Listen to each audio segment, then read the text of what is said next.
You're listening to EFT Radio Online, where we explore meridian tapping techniques for self-help and peak performance.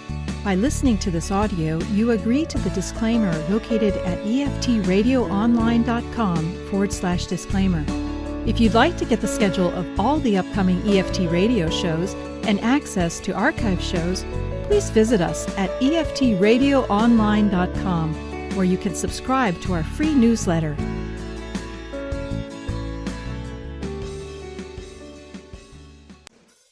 Welcome to EFT for your inner child and soul with best-selling author Cathryn Taylor. Known as the mother of inner child work, Cathryn is dedicated to teaching you her innovative EFT technique called interactive tapping. Interactive tapping combines Cathryn's 26 years of experience guiding you in the discovery of your inner child with EFT sequences.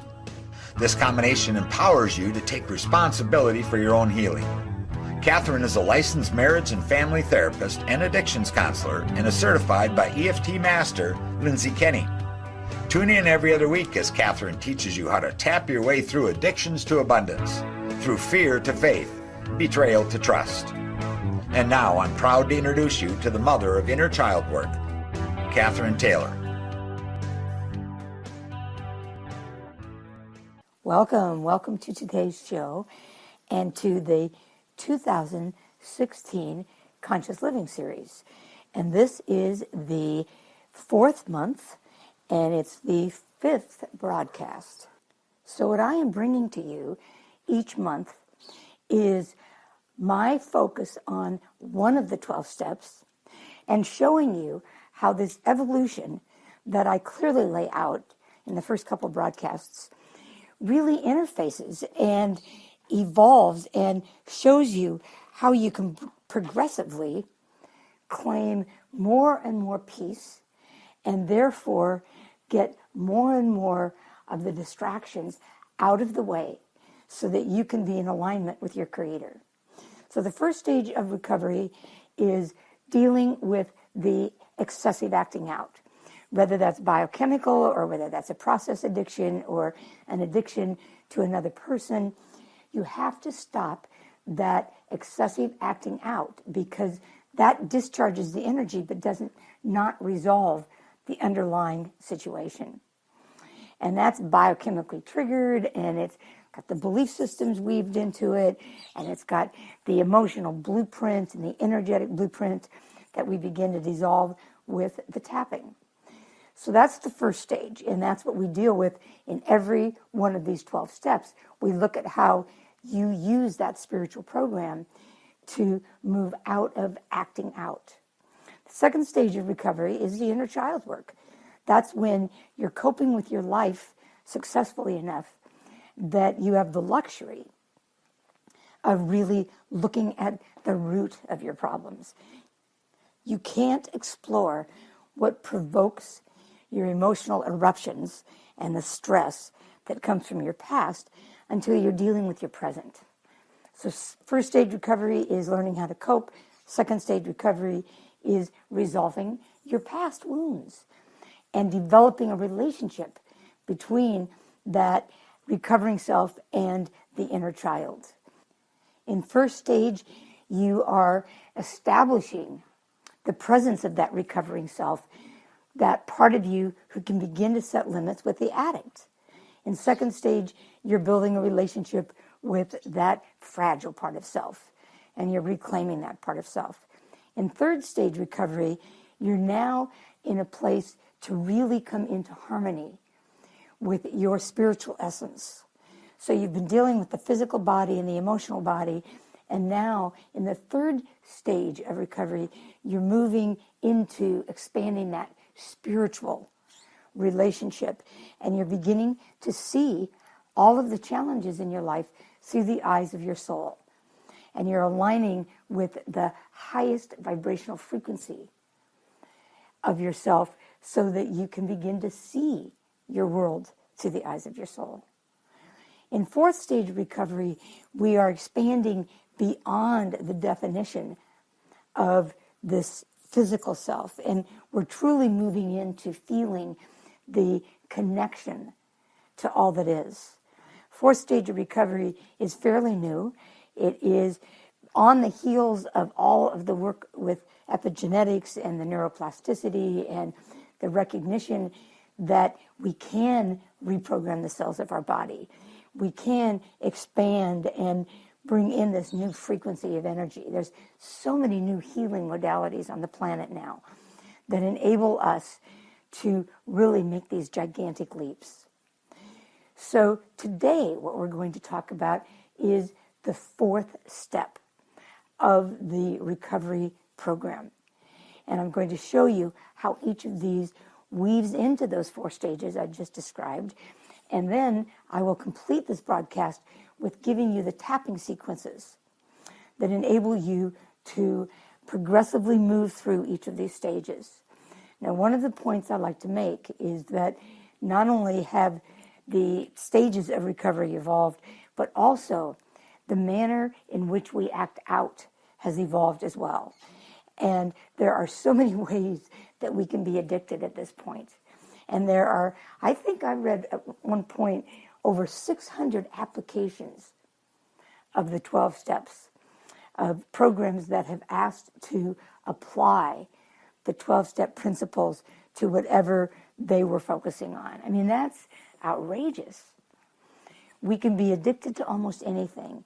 The most recent is our addiction to the social media and to Facebooking and texting. And I talk a lot about this in the previous broadcasts, where it really is one of the things that's resulting in what Heidi Hanna calls our stress addiction. We're so overstimulated and overinformed that our circuits are blowing.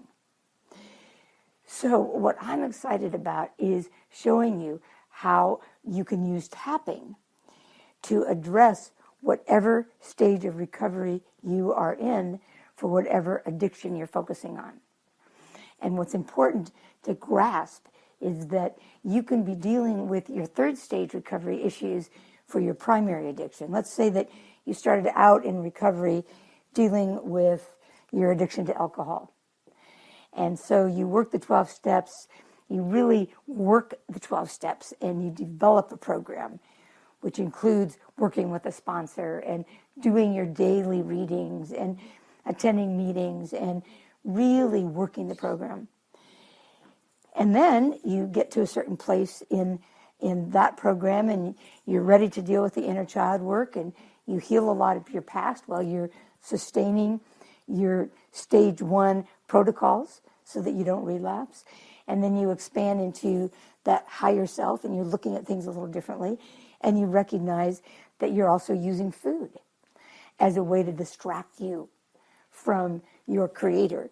Now remember, the baseline of all addictions, and this was established by Carl Jung in the early days when the program was just beginning, is that most addictions have to do with that longing to fill the void that's left by our disconnection from our source. So we're looking to connect with God again. And so in this program, we will be working with the tapping sequences that address that. And so you might be at one stage where you're ready to really look at that, but again, you're coming back to working with the food addiction that distracts you. And then it might be your addiction to watching too much TV. And it goes on and on and on and on. So as I said, today we're going to focus on the 4th step of the original 12 steps of Alcoholics Anonymous.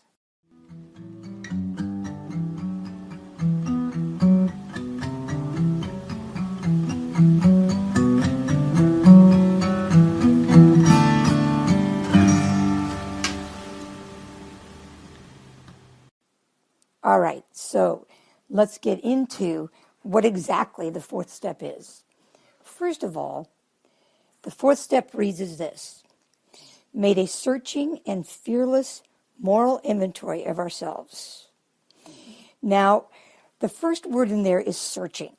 What searching is it's fact-finding. It is looking at what your behaviors were that got you into trouble, and what behaviors didn't. It's really looking at your instincts and where your instincts, quote unquote, went awry.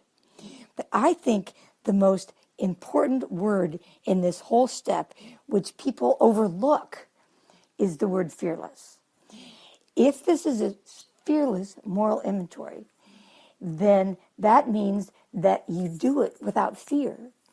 And most of the time when you hear people talking about the fourth step, they avoid it. They don't want to face their past. They don't want to bring up all of those humiliating experiences and interactions that they had, all of those behaviors that were exhibited when they were acting out. But what's important to understand is if you have successfully done steps 1, 2, and 3, and you'll read this throughout the literature, that you will not have fear because you will have surrendered the control over that. You will have come to believe that a power greater than self can restore you to sanity, and you will have made that decision to turn everything over to God as you understand him, her, or it. So if you are in that state of serenity and humbleness, then it won't be a fearful activity, because you will know that as soon as you put these things on paper, that you are going to then follow that by the action steps of 5, 6, 7, and 8, where you ask God to remove them. So you are giving God the grocery list of what you need to have removed. That's all you're doing. And the next word in this is inventory. This does not mean that you put down your whole life story. Some organizations ask you to do that. In my world, the actual taking of your history has more to do with the second stage of recovery, where you're really exploring your past.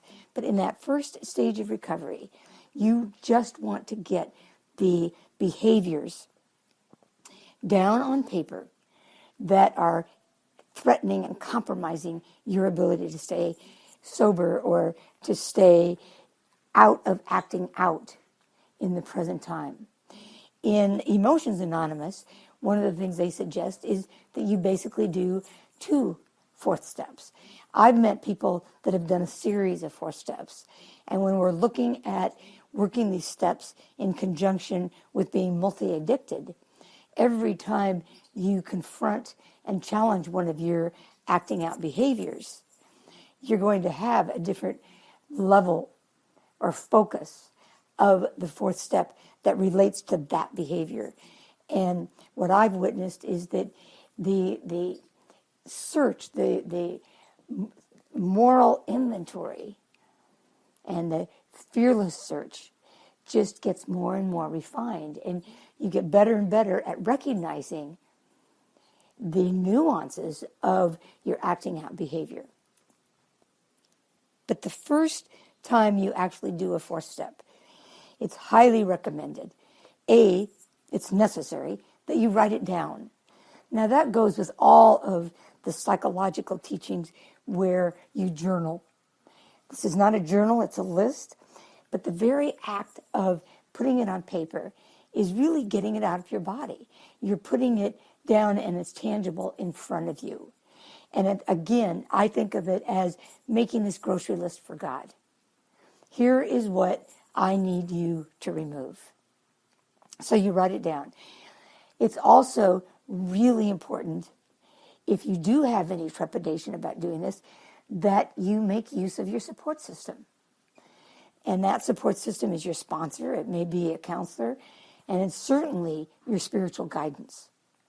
So you are not alone in doing this.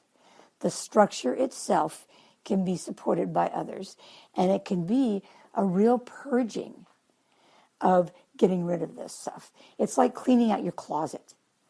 It's like getting rid of what they call the damaged or unsellable goods in any kind of an inventory. You're not taking an inventory of everything that you've bought and sold and had in your inventory. You're taking an inventory of what's there right now that's no longer useful to you. Those are the things that are standing in the way of you and your Creator. So let's look at this. Let's look at the three manifestations of this flawed thinking. Because as long as there's flawed thinking, then God and the universe can't get in. So the three manifestations, as they're laid out in the big book, are resentments, fears, which include guilt, shame, remorse, and other harms to others. They also delineate sexual harms. So when you're doing a fourth step, there are thousands and thousands of worksheets on how to do this, or workshops that you can attend. There are hundreds of videos, YouTube videos, that can instruct you, where you can go in and listen to different AA talks or 12-step talks on the fourth step specifically. And this will assist you. So there's a lot of guidance out there. And this will really assist you. So let's look at the manifestations a little bit more deeply. First of all, let's look at resentments. Now, many people think that resentment starts with the grudge list. And I talked about lists earlier. And the grudge list is just the beginning of writing down everything that you resent. Now, what's a resentment? The word resentment means to re-feel. So resentments are when you've had something happen to you and it doesn't get resolved, and so you replay it. It's that ruminating of taking a situation over and over and over and over again. And you'll hear in a lot of the talks on the fourth step that most of the time when we replay it, every time we replay it, it gets played a little bit differently. So by the time we're really just kind of spiraling in it, the whole version of the truth has shifted, where we are complete victims. So your resentment list are those situations where you feel like something has been done to you. And you start with the grudge list, but that's not your fourth step. The grudge list just says what you are focusing all of these emotions on. What your true fourth step is the next column, which talks about what was it inside of you that responded this way. So it looks at your, what's referred to as character defect. In the inner child work, it's referred to more as your trigger or that disconnection. But it's your part of it. You're not asking God to remove what the other person did to you. You're asking God to remove what your response was. So you're looking at your resentments towards people, institutions, principles. And in the second column, you're asking, why am I responding this way? Now, one of the things that they highly recommend is that even though you're listing these in columns, that you work with the columns vertically instead of horizontally. So you don't take one resentment and then you look at why you felt angry and then you look at what part of self was injured. You take all of your resentments that you can identify at that moment in time. Then you go back and you look at each one of those and you write the cause and you work with that vertically. And part of the reason for that is that you begin to see clusters of patterns and themes. And that fits into your third column, where you're really looking at what part of self was injured. Now, they talk about the 7 deadly sins and the things that really get in our way, such as pride, ambitions, sexual relationships, personal relationships, financial security, physical security, self-esteem. So in all of these worksheets that you come across, you begin to look at exactly what part of you is injured so that you know how to deal with that accordingly. How did my behavior contribute? When did injury turn into resentment? How did that happen? When did the replay start? And what was the inner dialogue? Now, they have a suggested prayer that you use as you're working with these. And we'll tap to this. But the prayer for resentments is identifying what the resentment's about, and then saying, God, help me show the same tolerance, pity, and patience that I would cheerfully grant to a sick friend. So again, you're coming into forgiveness. Part of doing the fourth step is getting it down on paper so you let go of that energy you're holding towards another person, an institution, or a principle. And when you're looking at these, you're asking, was I inconsiderate, afraid, selfish, or dishonest? What did these resentments pull out in me? Now, with fears, again, we're looking at the source of the fears, are, again, the 8 deadly sins.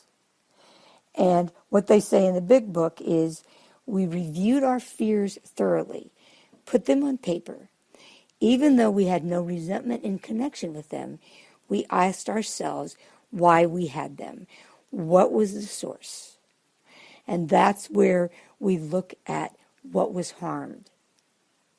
We look at, quote unquote, how did self-reliance fail us? And this is a quote from the big book.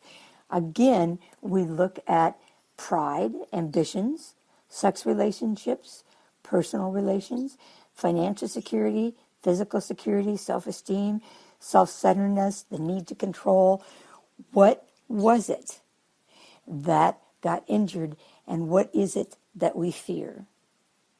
When we identify the fears, the prayer that goes along with this, which can be found in the big book on page 68, God, please remove my fears of blank, whatever you've written down, and direct my attention to what you would have me be. So again, you can see that you're making a list of the resentments, you're making a list of the fears, and now you look at harms to others. What are those things that cause so much guilt, shame, and remorse? Those activities, those behaviors, those regrets that we hold, that's the next worksheet. And as it's laid out in the big book, you look at, first of all, this is on page 69, who have I hurt? And you make a list of those, just like you did in the resentments. You make a list of everyone that you are coming up with at that moment in time that you hurt. Then you make a list next to each of those names. What did I do? Then you look at what motivated my behavior. Was it ambition? Again, financial security. Did that feel threatened? Physical security, personal relationships, pride, self-esteem. What was the exact nature of my wrongs? Again, was it resentment? Was it self-centeredness? Was it inconsideration, fear, selfishness, dishonesty? What motivated me to treat the other person that way? And the prayer with this is, God, please mold my ideals and help me live up to them. Now, notice that that prayer is just asking to expand in to the best person that you can be. It's not going backwards. It is trying to expand forth. And then also, the big book really deals with sexual harms, where you acted out of integrity, and that got physicalized. The prayer for that is to sum up about sex, quote, we earnestly pray for the right ideal, for guidance in each questionable situation, for sanity and for the strength to do the right thing. Now, in my world, that can be expanded to almost anything, where we harmed people in a variety of ways. But the sexual harms were delineated outside of just the generic harms. The main point here is you want to start looking at what you did that violated your own integrity, because each of these things is going to keep you from reconnecting and feeling worthy.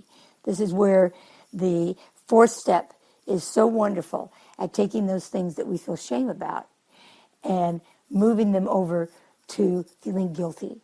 Shame is when we feel rotten to the core. Guilt is when we feel off about something that we did.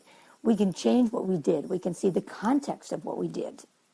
And we can come into forgiveness, and we can come into the following steps where we ask that that energy be removed, and we're guided to make our amends accordingly. But if we're dealing with shame, then that is a belief system about our own sense of worthiness. And that's so organic that we can't change that. What the fourth step does is gives you the ability to see that you were really operating from that stinking thinking, from that faulty thinking that originated from your addiction in the first place, because that's one of the attributes. It's a poor choice of words, but it's one of the consequences of addictions is it impairs our thinking. All the cortisol, all the adrenaline, all the biochemical changes that occur when we ingest or engage in activities that set off this cascading response, that impairs our thinking, and we act out of integrity. The fourth step is a way for us to step back into our integrity. So now let's look at how the fourth step emerges and evolves in each of the four stages of recovery. Do you like what you hear? If you want to hear more about how to discover your true potential, enrich your relationship with yourself and others, and increase your ability to succeed, you may want to consider taking advantage of one of Cathryn's many online programs. Cathryn is not only the author of 5 books, including her best-selling The Inner Child Workbook, which just celebrated its 20th year in publication, but she has also recorded numerous audios, has developed 7 ebooks, each available through her website, and has over 100 videos available on YouTube. To experience a lifestyle coaching session with Cathryn via Skype, phone, or in person, call 612-710-7720. And now, back to EFT for your inner child with Cathryn Taylor. Okay, so now let's look at how step 4 interfaces with the 4 stages. The first one being the intervention stage. Now, we've talked a little bit about the intervention stage, but basically it's taking an inventory on the behaviors that put you at risk. These are your triggers. This includes being really honest about the substances that led to your faulty thinking. So searching is fact-finding. You're really exploring what the circumstances were of your addiction and the powerlessness over it, and made a searching and fearless moral inventory of what those behaviors were. What behaviors led you to ingesting alcohol? What behaviors led you to compromising your food plan? All of those types of behaviors that are interfering with your connection to your Creator and are perpetuating your addictive acting out, or did perpetuate it, need to be put on this piece of paper. Remember, you are making your grocery list so that you can then ask your Creator to remove them. So the word moral is fact-finding. It's finding the truth. It's not immoral. You're not making a list of all the bad things you've done. You're making a list of the truthful behaviors that led you to compromise. Fearless. It's fearless if you're in the presence of God's grace. And if you've done steps 1, 2, and 3, then you know that this is just preparing that laundry list, that grocery list for God. And your substances or addictions are easy to identify. You know if alcohol compromised you, if cigarettes compromised you. When it takes a little bit more soul searching is when those addictive behaviors and responses are not quite so evident. Like which foods are compromising you. You can't stop eating. You can't stop relating to others. You can stop gambling. You can stop shopping, but you can't give up shopping altogether. So how do you identify what shopping for necessity is and what shopping addictively is? These are the kinds of things that you explore so that you can begin to really establish what is your sobriety. You've already addressed the insanity, and now what you're wanting to do is come into a real truthful stance with what supports that. It also enables you to, again, give God the list of the triggers so that they can be removed, so that your reaction to those triggers can be alleviated, so that amends can be made. So you want to look at what your resentments are towards others, as we've talked about, but also resentments towards your body for not being like another person's body. Resentments towards the disease itself, resentment towards your situation, resentment towards the program, resentment towards God. Remember, it's against resentments with others, with institutions, and with principles. So you want to be thorough. You want to look at the truth of the situation. Where did your anger start? What are you really afraid of? It may just be common fears, but you may be afraid of God's judgment. You may be afraid of the judgment of others, and so that creates anxiety. You may be afraid of the anxiety that you feel at the loss of some perceived sense of self-esteem or of the physical security or the financial security or your well-being. What is it that has threatened you? And how are you now ready to inventory that and give that to God? Because that's really what you're doing. You're looking at the harms to others, your laundry list of regrets. Think back. And what regrets, the ways that you treated others, how did those regrets result in your using, in your acting out, in your having that addiction and that stress response? So that's what you're focusing on in that first intervention stage, is all of the impetus that resulted in your feeling the stress and your copying an attitude and in your discharging the energy in addictive and excessive ways. All right, so that's stage one. Let's now look at how it morphs into the inner child stage. Now with this, you're looking at it from a different angle. So in other words, in stage one, you're really looking at how to cope and how those immediate resentments are getting in your way. When you're working with the inner child, you are working with how the inner child felt compromised and giving that inner child a chance to speak its truth.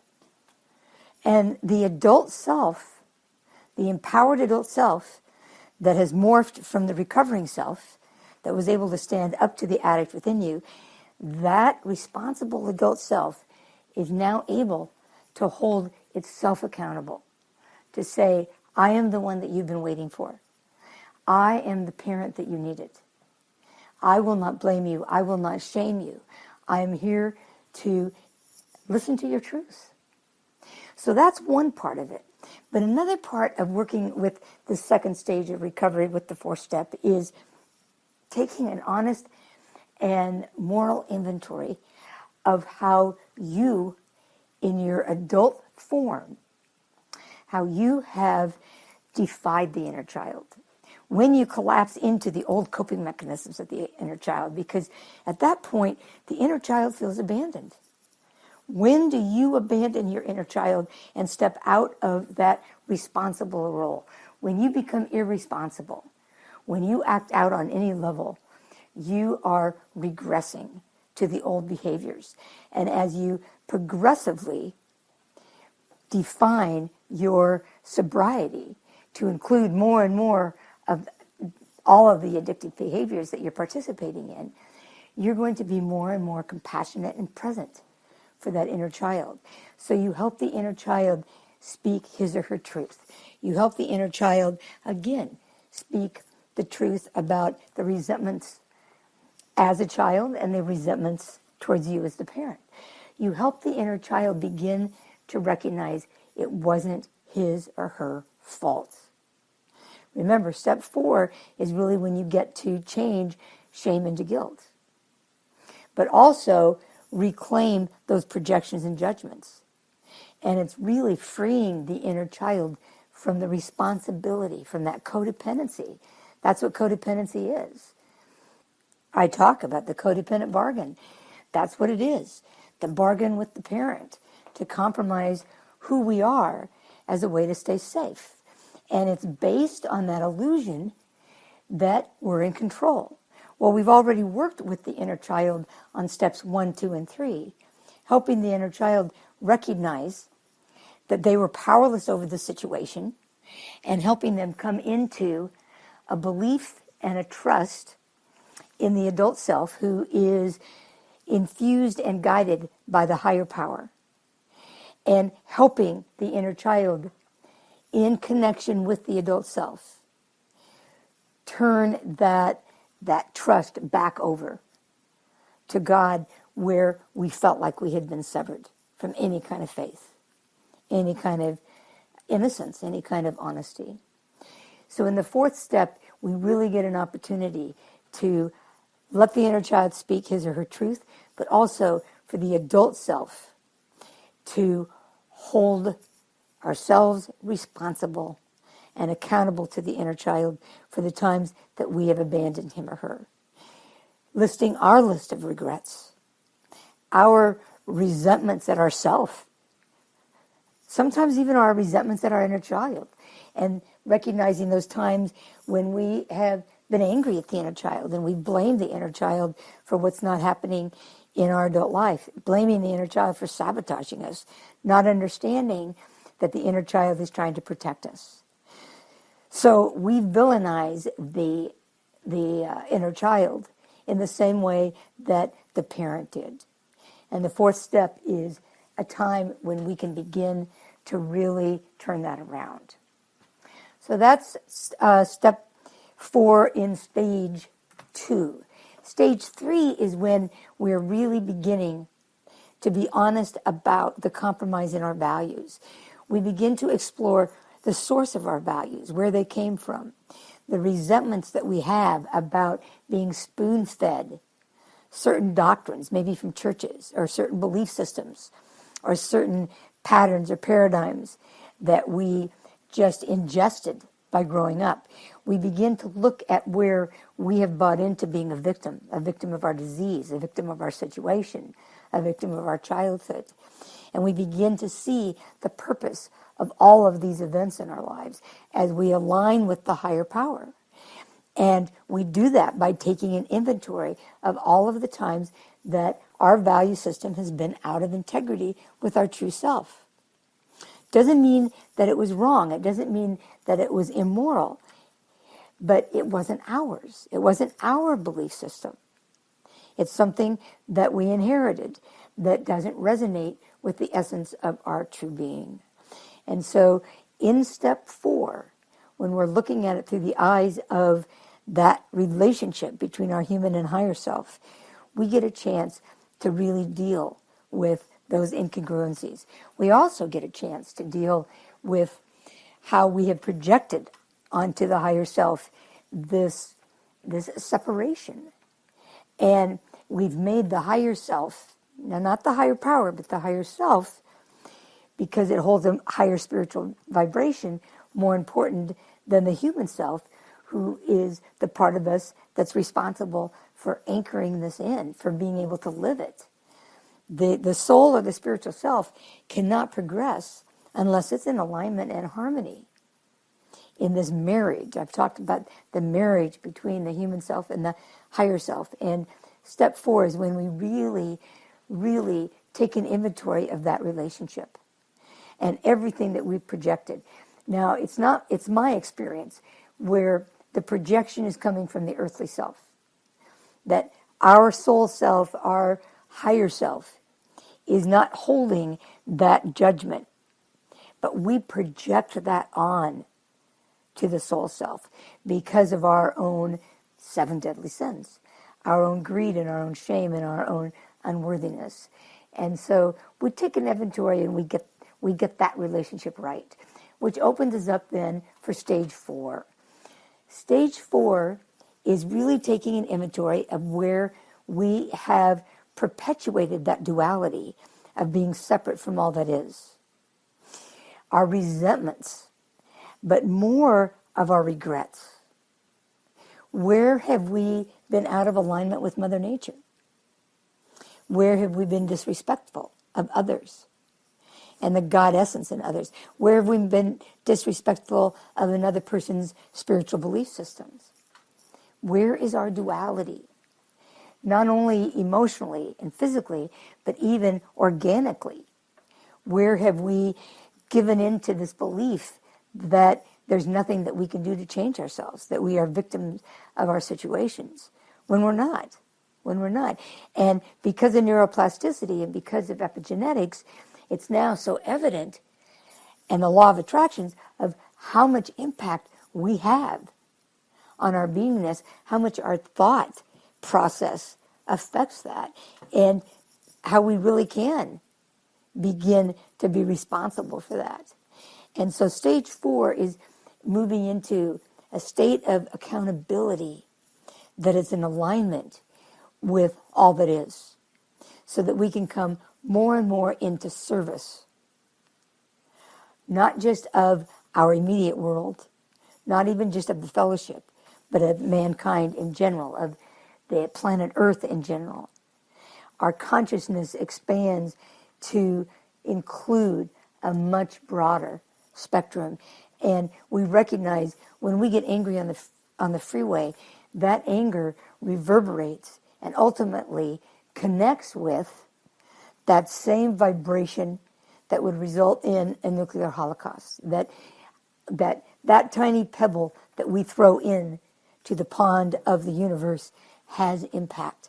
And we start holding ourselves accountable to a higher standard, because we feel the effects on a much deeper and a much higher vibrational frequency level. So that's the promise of those 4 stages of recovery, and of really taking an active inventory. And remember, this inventory, you'll take your initial one. But I really support the belief that we end up, well, in step 10, we end up taking a daily inventory. But as we progress through our addictive behaviors, the inventory you might take for your shopping might look a lot different than the inventory you took when you were addressing your addiction to drugs or alcohol. The inventory that you take in your codependency is going to look really different than the one that you took that was so biochemically triggered by ingesting sugar. So this gives you a chance to continually evaluate and turn over and create that list that you're then on an ongoing basis asking God to remove, asking your higher power to remove, asking your guardians to remove. So it's a pretty profound step. All right, so now let's tap our way through this so that you have an experience of it.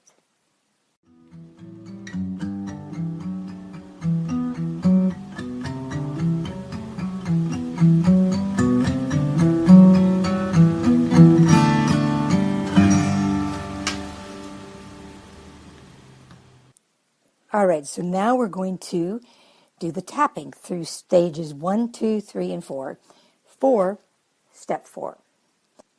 All right, so as I always say, if you've never tapped with me before, I encourage you to go to my website and to click on the tab that says Interactive Tapping Explained. Watch the video by Gary Craig, which gives you a really nice overview of tapping itself, and then my interactive tapping, which just speaks a little bit about how my brand, my signature style of tapping is a little different. I also want you to recognize that I'm not there to guide you. So you are doing this on your own free will, and so be responsible for your own safety. If it gets too cumbersome for you, then change to your own words or stop doing it. But be responsible for your own reactions so that you keep yourself safe. The other thing that I want to encourage you to do is, because we're working with the electrical circuitry of the body, please be hydrated. So if you need to pause at this point, then do so and take a drink of water. Now, if you're hydrated and ready to go, I invite you to come to the karate. We'll do the setup tapping first, and then when I switch to the endpoints, I don't call out the endpoints because each person does them in their own style, and I don't want to confuse you. But I will tell you when I switch over. All right, come to the karate. Even though I don't want to face the truth of my excessive behaviors, I do trust in the grace of God and the support of my sponsor and the fellowship to guide me through.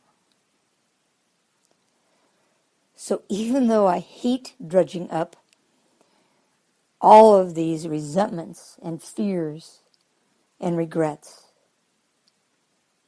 that I encountered and participated in during my addiction, I truly know that this inventory is necessary. And I trust the experience of all of those who have gone before me, that this truth will truly set me free. So even though I have a great deal of trepidation about pursuing this task, I choose to work the first 3 steps, which prepares me to move forward with grace and faith that this inventory is no more than my grocery list of character defects that I am preparing for my Creator to take. All right, so that sets the stage of what we're doing.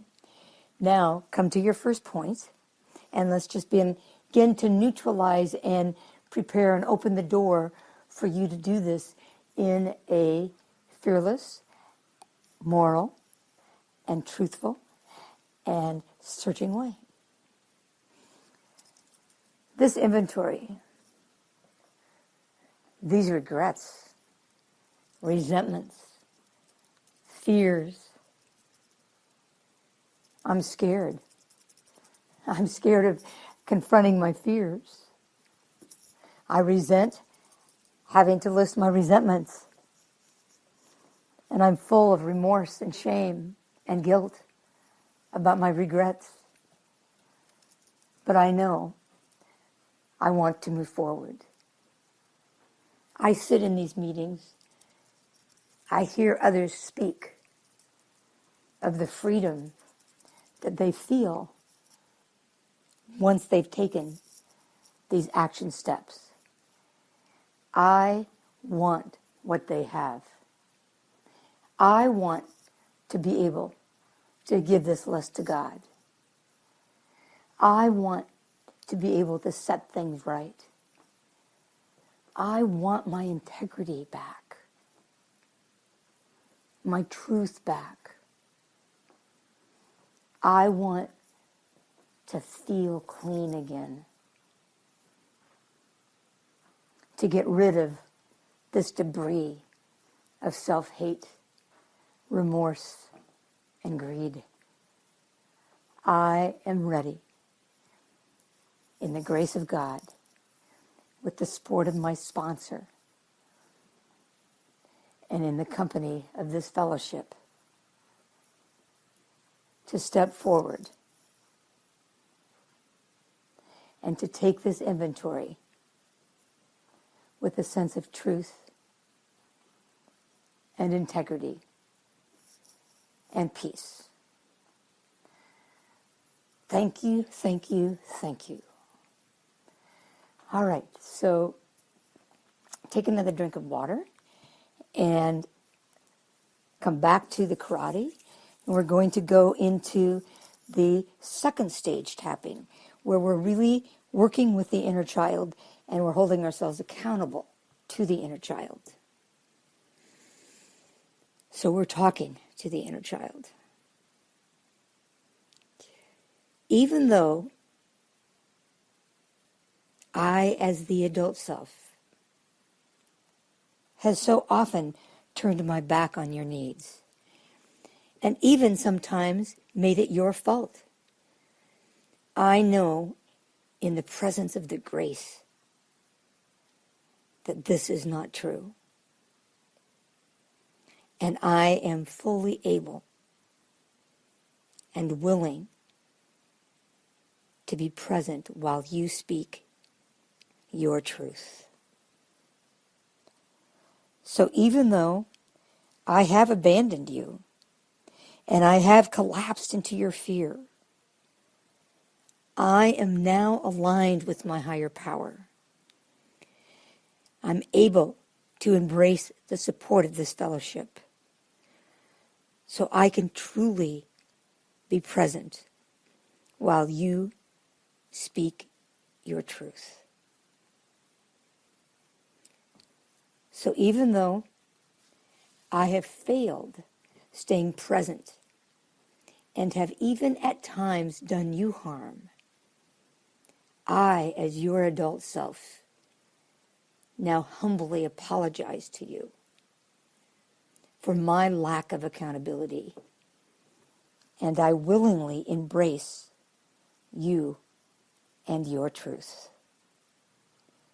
Okay, so shake your hands out and come to your first point. Remember, you're talking to the inner child. I am so sorry that I have done you wrong. I'm sorry that you endured such pain. I'm sorry that you've been muted all these years, that I have shamed you, as well as you're being shamed as a child. I want to work with you now to make your list and to speak your truth. It's truly time for you to have your say, for you to have an active listener, knowing I will not judge or blame. It's time for you to speak your truth about your experience with me as well as others. I am willing to hear you out, to listen to your fears, your regrets, for when you have inadvertently sabotaged me in an attempt to keep us safe. I am willing. I am capable to be here for you now. With the grace of God, the support of our sponsor, and the comfort of the fellowship, we are not alone in this process.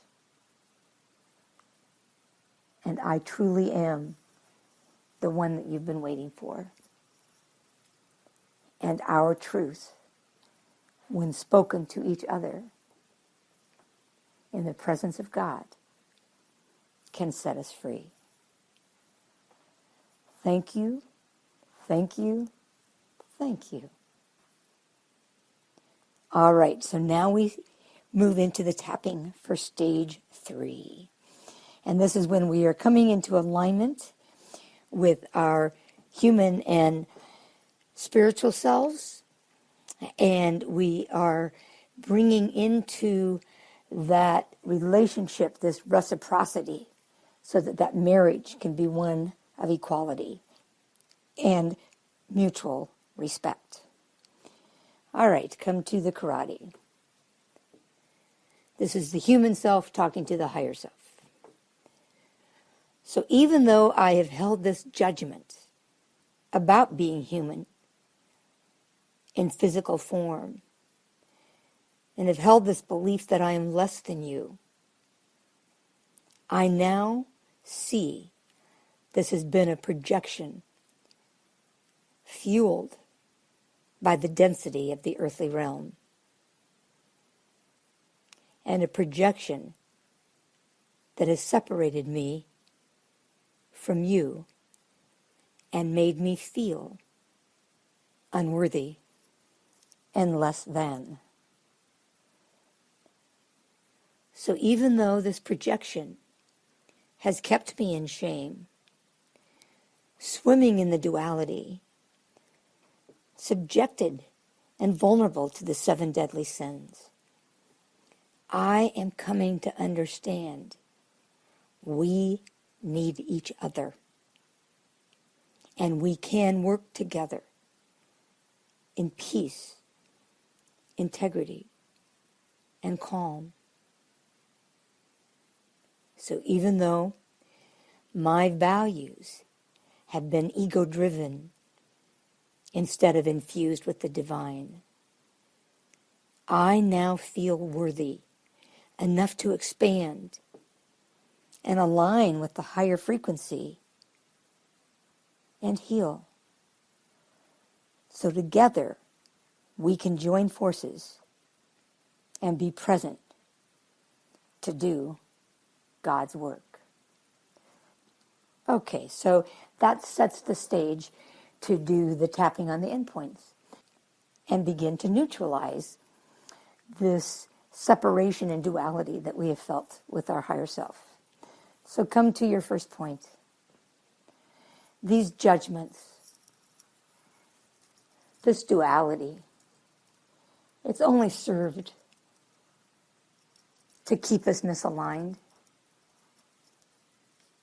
to keep me out of vibrational resonance with you. The density of the human form that holds on to judgment, separation, and lack. I realize that I am here as your ego to serve you, but I also recognize that you need me in order to progress. I am beginning to move beyond the duality of good and bad, of you being a higher frequency than me, understanding there is a need for both, that it is this very marriage that enables us to spiritually progress. And I want to make a fearless and moral inventory of all of the times that I have projected this judgment onto you, and to feel less than, and to feel undeserving and unworthy, and to feel unequal in this partnership. And I am ready to stand by your side, to take my equal place in this duality so that we move beyond the separation, but recognize the purpose of our mutual agendas and the reciprocal nature that's necessary for this partnership to work. I truly want to come into alignment, to expand, to accept the graciousness of your envelopment. For I understand my biggest regret is feeling unworthy to stand by your side. I am now willing to be honest about my own misgivings, to hold myself accountable, so that together we can be aligned and do God's work. Thank you, thank you, thank you. So we're ready for the final round of tapping with that fourth stage where we're moving beyond duality. We're coming into really a relationship with all that is.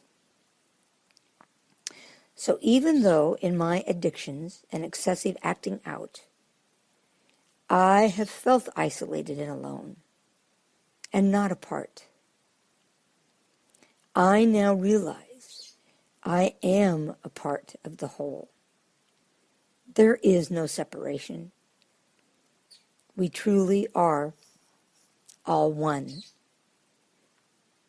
But even though there has been this belief that I could not change, that I was a victim to my circumstances, I now truly understand that the brain is a miraculous wonder,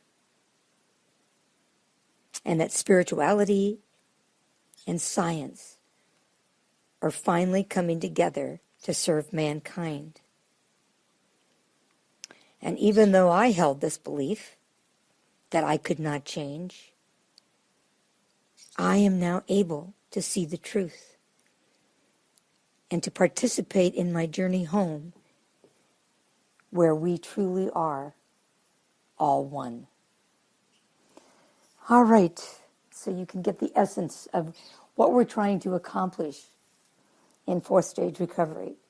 I don't know if you can hear my bird in the background, but boy, does he have a lot to say. I've got him in another room, hopefully that he's not piercing this tape too much, but I can't keep him quiet, so he's got something to say here, I guess. All right, so bring your attention to your first point and start tapping. This separation that I have perpetuated by my belief that I was a victim, that I could not change. All of the resentments for my situation that kept me separate from others and held me apart. These self-imposed perceptions of self that science is now proving wrong. I am so excited to be living at this time where there are so many possibilities to emerge and advance and evolve so that I can better serve you. It is so exciting to learn about neuroplasticity, to know I truly can rewire my brain to respond differently, that I can reprogram my DNA, that I can, as I evolve in my own spiritual awareness, move from feeling like a victim and harboring these resentments and even regrets, and have a bigger soul understanding of my choices and make peace with all that I've ever been. To recognize that these patterns go way beyond who I am in this physical form, and to take responsibility, to be a steward to those fragments of my soul that I can now help go back to the light. I am ready for the multi-dimensionality of my soul, of my addictions, of my recovery. I know that at each juncture, what I do now contributes to the whole in a bigger way than I can ever even imagine, or even have to imagine. That's not up to me.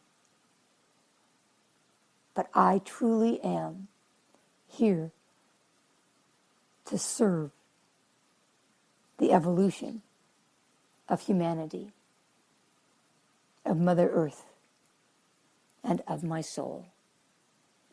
I feel so much grace and appreciation and willingness to be truthful with myself about the limitations that I have put on me, and to use the support in the seen and unseen worlds to move through it and to expand beyond.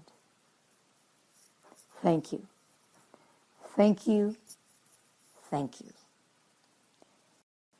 Okay, so before we complete the broadcast for today, I do want to record for you the prayers again.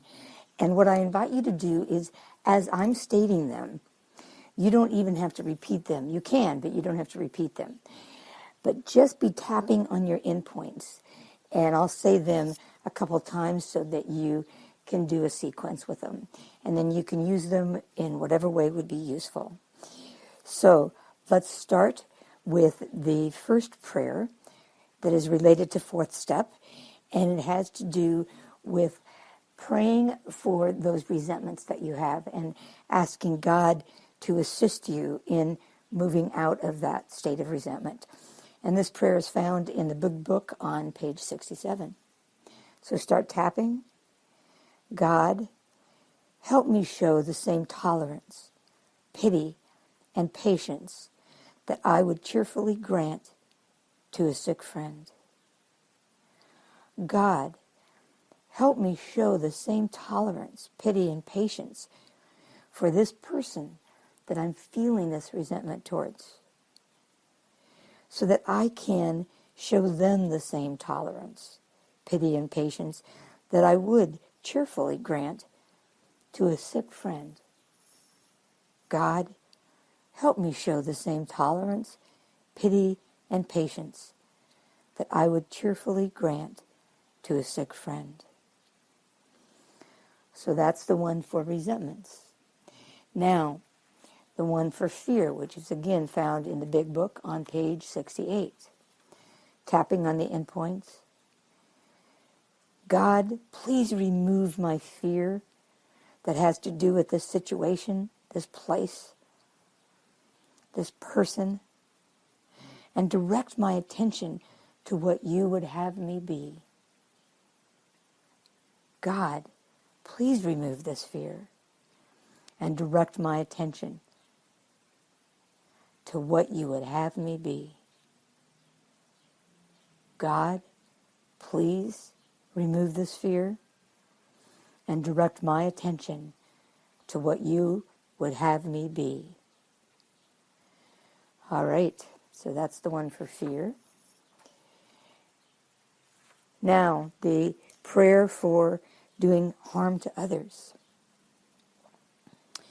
God, please mold my ideals and help me live up to them. It's found in the big book on page 69. God, please mold my ideals and help me live up to them. God, please mold my ideals and help me live up to them. All right. And then on page 70, the prayer for sexual harms, or really acting out of integrity. We earnestly pray for the right ideal, for guidance in each questionable situation, for sanity, and for the strength to do the right thing. God, please give us the right ideal for guidance in each questionable situation, for sanity and for the strength to do the right thing. Now, the prayer that I use for removing fears or resentments or any feeling that I'm uncomfortable with that could possibly get in the way of my connection to Spirit is simply, God's love dissolves the situation here and now. God's love dissolves the situation here and now. God's love dissolves this stress here and now. God's love dissolves this tension here and now. God's love resolves this tension here and now. And I just keep tapping that and saying those words as I tap on each endpoint until I'm restored to a sense of balance. Now, the Ho'oponopono prayer is also good for this, especially resentments and especially clearing anything that stands between you and God. So I just want to include that so that you have the full gamut of prayers that you can tap to. So while you're tapping on the endpoints, you're thinking about what it is that is getting in the way of your connection to your Creator. And just start tapping. I'm sorry. Please forgive me. Thank you. I love you. I'm sorry. Please forgive me. Thank you. I love you. I am so sorry this has come between me and you. Please forgive me for getting distracted. I love you and thank you. I'm sorry. Please forgive me. I love you. Thank you. And you just keep saying that. And the order is really up to you. I've seen it so many different ways. Sometimes people say thank you and then I love you. Sometimes people say I love you and then thank you. And it's just those 4 statements. Just say them until you feel back in connection with your Creator. All right. So that completes the entire broadcast for this month. It gives you a little bit of an overview of this process. It gives you, again, an introduction to step 4 and how that morphs as you evolve in your own recovery through the 4 stages of recovery, and then offers these tapping sequences to assist you in moving forward. So I hope this has been useful and prepares you for next month, where we will be working with the next step, which is step 5, admitted to God, to ourselves, and to another human being, the exact nature of our wrongs.